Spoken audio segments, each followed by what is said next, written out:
Hello, I'm Adam, And I'm Adrian. and welcome to Cast from the Crypt. Today we're talking about Daimajin. Daimajin, I think. Daimajin is what I've been Daimajin. saying, and I think that's correct. Yes. It is a 1966, what was sold to me as a kaiju film by you, and it kind of is advertised as such, but it's more like a movie with a kaiju in it. It is a samurai flick, which, I was not upset at, personally. I thought it was really cool. Well, I want to say this. Okay. Before we talk about how we feel about it, because I'm very nervous about how we feel about it. Okay. I want to talk about everything else.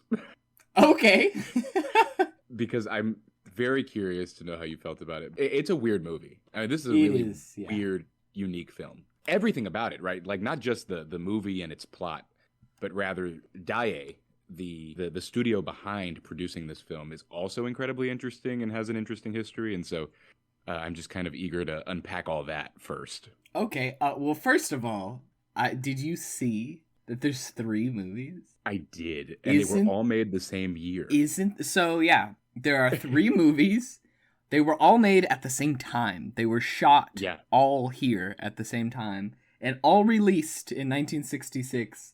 And plot-wise, I don't think there is any correlation between the two. They're all about Daimajin, this kaiju, but other than that, they have no similarities, and that is so strange, isn't it?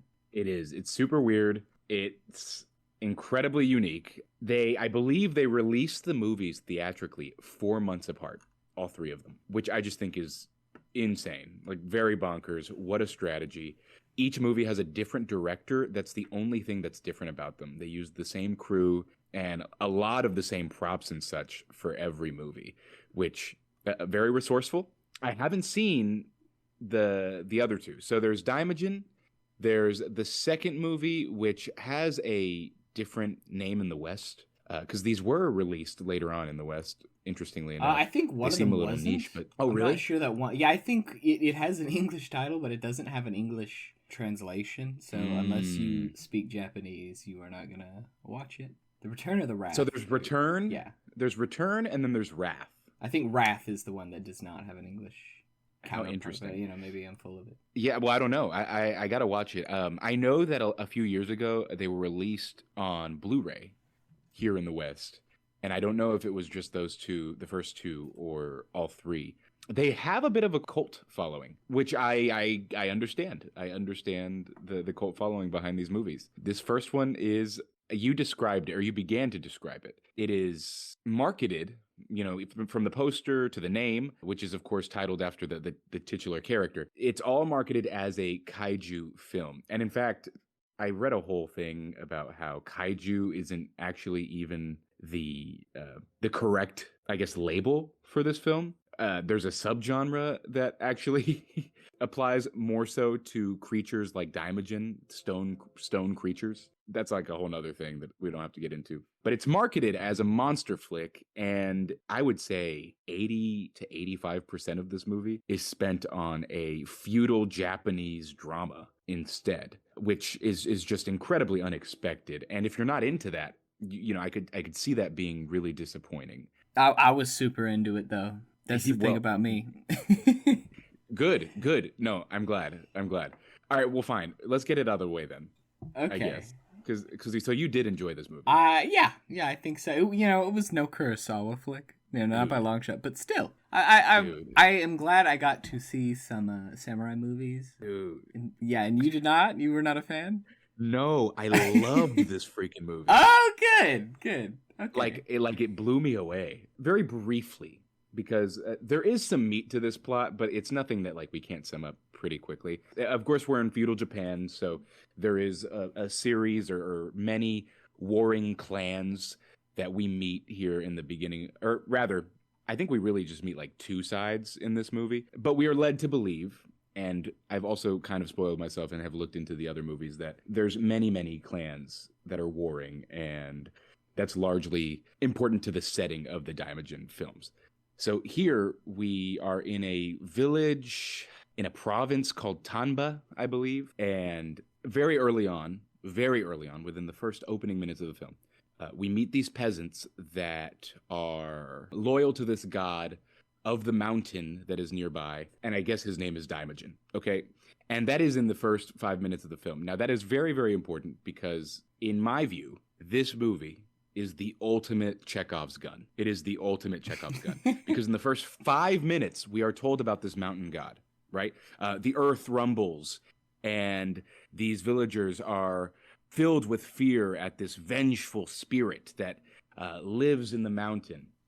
And throughout the movie, he is brought up often, is he not? Oh, yeah. And God, does this movie make you wait for it. I mean, it really, really makes you wait for it. But what's crazy about it, and what differs from what I think makes this movie different from Western monster movies, such as the Legendary Pictures monster movies that have been coming out recently, is I'm super into the samurai angle here. And I think this setting is really interesting. And I thought the acting was actually quite good too, you know, by 1960s standards. And what I thought was really ballsy about this movie is that we meet this cast of characters, this family, and again, they introduce that this mountain god is here, and he is clearly scary and vengeful because, again, he strikes fear into the hearts of our protagonists. But then they do like a time jump, a 10-year time jump, and our protagonists are now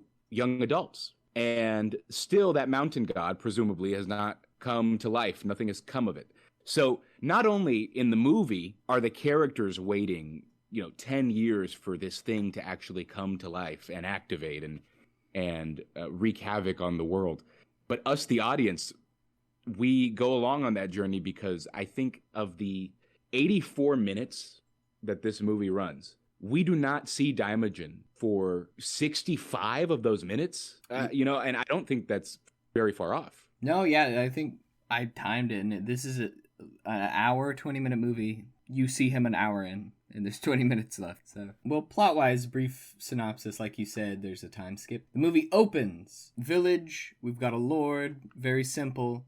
Suddenly, there's a coup. The priestess that you mentioned, her name is Shinobu, and she is in charge of appeasing Daimajin, basically. Every time there's an earthquake, it's supposed to be him under the mountain, shaking. He's angry, he's vengeful, but there's a statue of God that keeps him in the mountain, and it sits atop the mountain.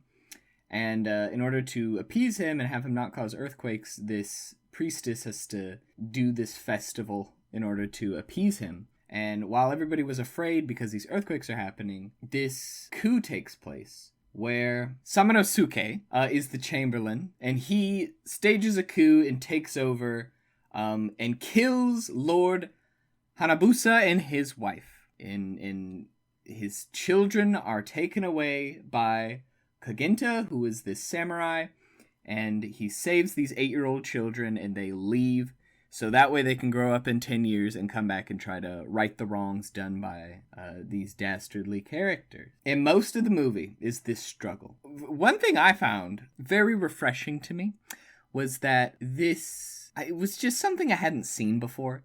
I went into it expecting a kaiju movie, and I love kaiju movies, but the expectation there might be a little low. The bar might be a little low. I hate to admit it, but it's true, And you're right. Some monster was going to destroy a city. That's what I expected. But the setting of late Edo period Japan, all right, already something different. And then going into it, I was expecting, like you do with most of the Godzilla movies, to sort of just write off the human conflict and the human plot, because you're really here for the kaiju. But here, the story is mostly the human plot, and the human plot is actually good. And there's an actual story that you should pay attention to, and that is already so much more than I expected I would have. Yeah, After about maybe 30 minutes into the movie, when we really were just seeing that characters were talking about Daimajin, and he was still being set up as this sort of like foreboding presence, in particular by, maybe you remember her name, but she's a priestess. That's the name. Shinobu. Shinobu. Yeah, right. Shinobu. I was like, okay, cool. Like Shinobu's talking about him, but there's still nothing going on. And later on, unfortunately, just like a lot of these characters, Shinobu is killed. But just before she is killed, she issues this really aggressive warning about Daimajin and how he's going to come and wreak havoc. And of course, Samanosuke's men and him, they don't take it seriously throughout the runtime of the film. And after she issued that warning, I don't know about you, but I was like, okay, it's going to happen. He's coming. She's going to speak. And bada bing, bada boom, he's coming out. We still, after that warning is issued by her and she is killed, wait a very long time before he like actually comes alive. And I was like, okay, all right, I guess I'm along for the ride. But then the movie turned it all around for me, especially in the last 30 minutes when the human drama starts to really, last 45 minutes, the human drama really starts to pick up. The pace really starts to pick up. Daimajin comes out and you see him. I also need to say, this movie is really, really well directed, and the sets and stuff are beautiful. Like, really well done. And so that it had that going for it this whole time, of course. But it's billed as a kaiju film. But my God, I don't know what it was, but like a switch flipped, and I thought the last 45 minutes of this movie really just sold me on the whole thing. And it really kind of blew my mind because, again, that setup, him being mentioned, I've never seen anything like it. Him being mentioned the entire movie and the audience having to wait and sit on it with the characters that have literally been waiting 10 years for Daimajin to come to life. Yeah. So cool. Oh my God. Yeah. So cool. I like how you said a switch flipped. And that's a good way to describe it. Like, I came for the kaiju, stayed for the samurai. By the end of the movie, I was here to watch a samurai movie. It really got me on board with it. Normally, when something's kind of mismarketed, I'll say, like this, it can be angering and upsetting to, like, not get the movie you thought you were going to get. But no, I like this. I did not mind having the script flipped. But yeah, this whole movie... You feel that way. This whole movie is, like, setting up these wicked men committing atrocities, like we eventually see the village, and like this guy Samanosuke has completely enslaved everybody and is like just the most brutal tyrant, and characters keep saying you should respect people, you should respect the spirits, you should respect the gods, do not destroy the statue, and they just keep being evil. And so it is like this huge long drum roll of a movie, and then bam, comeuppance. Talking about the sets, also you mentioned how beautiful they were. Another reason I was so surprised and impressed by this movie is just how great the production value is. Like, you're right, it is well directed, but also like they have armies of samurai, there's a whole village of Edo period clothing and characters and buildings. There's a like keep that this lord lives in, and there's this whole set, and then there's got to be a miniature version of this set, so that way for this couple of scenes, this like 15 minutes of the film, Daimajin can destroy everything, and so I'm thinking like this is like a lot of money this must have cost, right? 1966 is when this came out in Japan, and they're not gonna have huge Hollywood budgets. And I was surprised just how much money. I found the budget, it was 60 million yen, and that equals about $450,000 in today's money.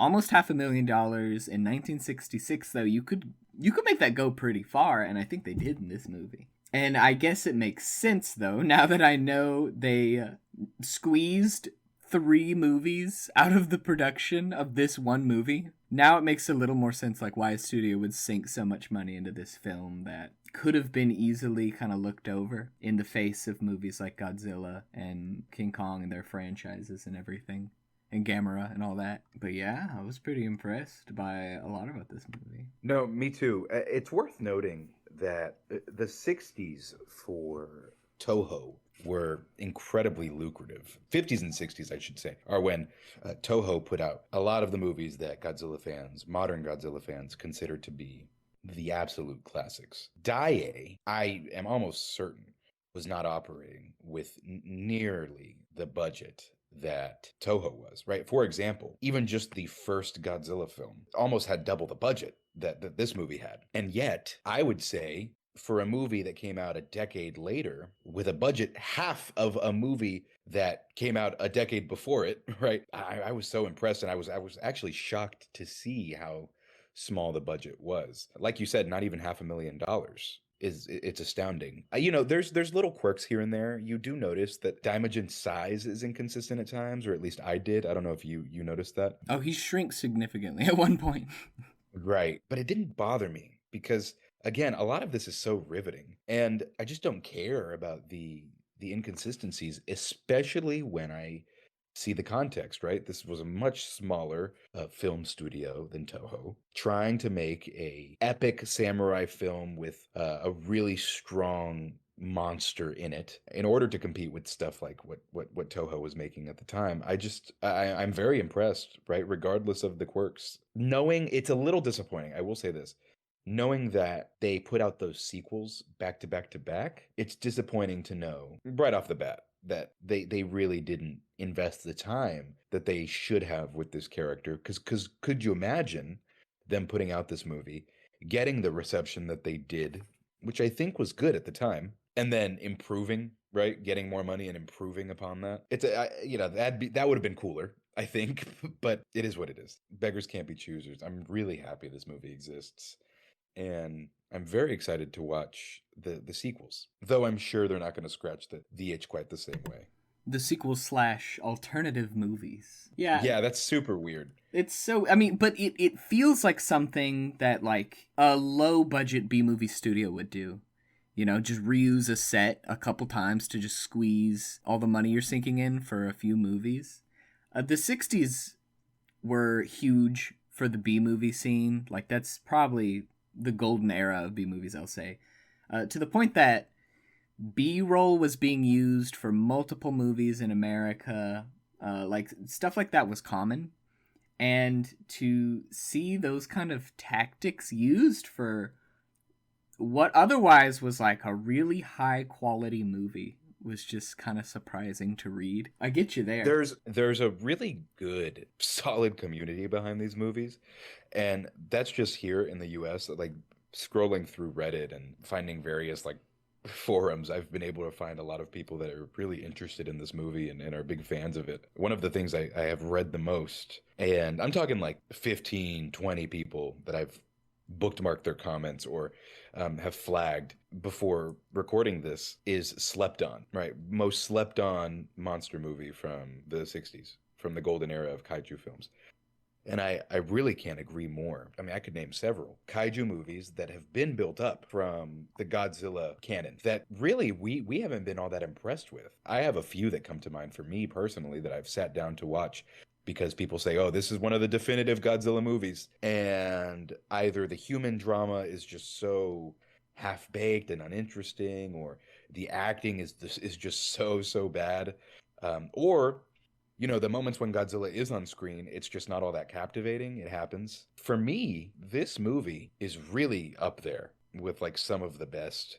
And it's hard to classify it as a straight kaiju film because, in my view, it really isn't. And I wish I remembered what that guy. There was a really interesting Reddit post I read about it that describes it as not a kaiju film, but rather another Japanese word. And it does feel like something unique and not exactly kaiju, but I really enjoyed it. I immediately, after thinking about it for like 10 minutes, I immediately put it's in my top 5 of the year of movies I've seen. Wow. That's a pretty high endorsement. I liked it a lot. I don't know if it's top 5 for me. I've seen some really good movies. No, that's fair. I was concerned that you were going to really dislike it. No, because I liked it suffers. It does suffer from a lot of the same things that I've discussed in Western monster movies, or even just recently I watched Kong Skull Island and was reminded that it's so, the human stuff is so uninteresting and they don't show you the freaking monster and it just sucks so bad. But when I say it suffers from, I don't mean it suffers. I mean, really, it does it so much better. And I never thought that a monster movie, something that's billed as a kaiju film, could do this well. And now I've seen it done well. Does that make sense? Oh, yeah. Yeah, no, it feels like they put the plot way before the, cheap gimmicks they were going to use to get people in seats. They cared about making a good movie more than they cared about being marketable. And I appreciate that. This is a samurai movie, and a kaiju is in it, is how I describe this. I would not call it a kaiju movie. That'd be misleading. I agree. So how did you hear about this movie? Like, you recommended it to me, but I'd never heard of this before. So I am subscribed to this YouTube channel called Up From the Depths. Okay. And just a small plug. Great channel. I don't think they're active anymore. Unfortunately. You'd really like this channel, actually. Okay. They cover anything big monster. That's what they cover. So they've covered tons of Godzilla flicks, but also niche American, Japanese, East Asian monster flicks. And really great channel. Like, just like thought-provoking reviews on movies. And they also cover the history of the producers and the people behind the films. And that's how I learned about Dai. And that's how I learned about Daimajin. Okay. And he has reviews on the first two movies, if you want to refer to them as the first and second. And then the third is not in English, so... Maybe, yeah, that might be it. Which, that's got to happen, right? Like, there's got to be... It really feels like this is the movie, and the other two were afterthoughts that they were just trying to squeeze money out of. Like, Well, if this is the movie, bravo. Well, because the other one's called Wrath of Daimajin, the other one is called Return of Daimajin. Right. This one's called Daimajin. So it's the one. You're right. It's the definitive Daimajin. Did you notice any of the music, by the way? I mean, I liked it. Yeah, it's just typical kind of samurai movie. It feels very much kind of replicating a lot of the soundtracks you'd hear in a Kurosawa film. Yes. But I recognize the composer. It's Akira Ifukube, and I don't know if you know who that is, but that is the guy that did the original Godzilla theme song that's so iconic. Yeah. Okay. So they at least do have I know the name. This kaiju icon, I guess. Oh, that's awesome. The posters, by the way, for all of these movies are so rad. I am definitely ordering one. They're so cool. And it'll be relegated to the closet like the rest of my monster movie posters. You know what we haven't talked about? What? Is his design. Yeah, he's not, for me, it's not the craziest thing. He's like a big stone samurai. Like, he's what you'd imagine. But he's unique. I mean, in a world of big reptilian creatures and primates and mechas, or mechs. Yeah, but I eat that up. Oh, I do too. That's what I'm here for. I'm not here for the humanoid. I'm sorry. Fair enough. Did you like his face? His angry face? I do, yeah. He's got it's very, like, traditional. Very, like, this is what... I liked how it felt like a Japanese myth of this spirit of the mountain has come to life. He looks like a spirit of the mountain. I wish he had fangs, like a oni. You know what I mean? Ooh, yeah. That'd be cool. But he does have that Oni-esque grimace. Yeah, he's got that, kind of style. That furrowed brow. Is that what you would call it? Yeah. Very aggressive looking. I like it. And I find the human eyes in that solid, unmoving face incredibly unsettling. And when he stares at the samurai as he's about to, like, step on them, I love it. It feels piercing. It feels aggressive. It felt very vengeful in all the best ways. There's that scene where Kozasa... Well, you should... That is the sister. That's one of the two children that survived of Lord Hanabusa. Thank you. There's that scene where the sister, she is crying at the feet of this statue, wanting it to save her brother, wanting this evil clan, Samanosuke's men, to be punished for what they are doing, for their invasion, for these many years of slavery. And she even offers to kill herself, right? To give herself as tribute. And as she's about to throw herself over this waterfall, she feels the earth beneath her shake, and sure enough, the statue comes to life. And irregardless of her devotion to him, and irregardless of the innocent people in this story, right? Because it's a very clear good and evil story. What I think I loved the most about Daimajin, and his design helped with this, is that he is so indifferent to the people beneath him. He's there and he does a deed, right? He wakes up from his stony slumber and he charges the village and he kills all of those people in most brutal fashion. He destroys everything, though. Everything. These people don't have a village anymore. Everything is destroyed. At the end, when she's at his feet, he doesn't touch her. He doesn't pick her up like King Kong would and Darrow, right? There's none of that. He is completely stoic. He is stone. He is stone. And I really like that because, yes, he's humanoid, but he's not human. He's devoid of all emotion. And for me, it just felt really interesting and different. And I don't know, because even they try to even humanize Godzilla, right? That's what people try to do in a ton of movies. They give him a son. Or in the new movies, they make Millie Bobby Brown a vlogger about him or something. None of that here. He is stone. He is there to do a deed. And then at the end, he becomes rubble because he's done it. Yeah, well, I also like how allegorical he feels because of that. Like, yes, it makes it feel more like a Japanese myth. Like, the movie begins with this earthquake, and it's not an earthquake, it's the god sleeping under the mountain. And then when he actually is real and comes out and destroys things, much like a force of nature, he does it indiscriminately. And maybe the actions of evil men did bring about this chaos, but the force of chaos itself is indifferent in its destruction. Mm-hmm. Yes, I actually had very similar thoughts towards the end of the movie when Daimajin is destroying everything. It felt allegorical in the sense that it's what years and years of repression can do to a people, right? Because there is that coup attempt just before Daimajin comes on the village. There's several people that do try to attack Samanosuke and his men, and they are killed in brutal fashion. In fact, it goes nowhere. He even laughs about it because they're all struck down. But there's something about the 10 years passing and the conversation of this big thing, this huge event happening. And it's not taken seriously until it needs to be. And by the time it gets there, it's too late. Chaos, as you said, ensues. There's something there. Well, something I don't have the words for. I know I like this movie. That's what I know.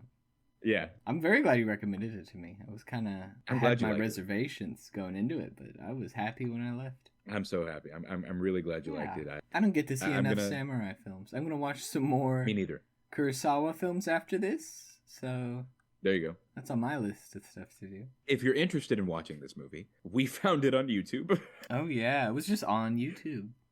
You can rent it on YouTube. You can also rent it on Amazon Prime, I believe. There's the Blu-ray that I was talking about out. But it is not as easy to find as other movies, I suppose. Especially if that YouTube video gets taken down. Yeah, it was just like someone put it on YouTube and no one bothered to remove it. A lot of movies are like that. I've seen a lot of Godzilla movies that way.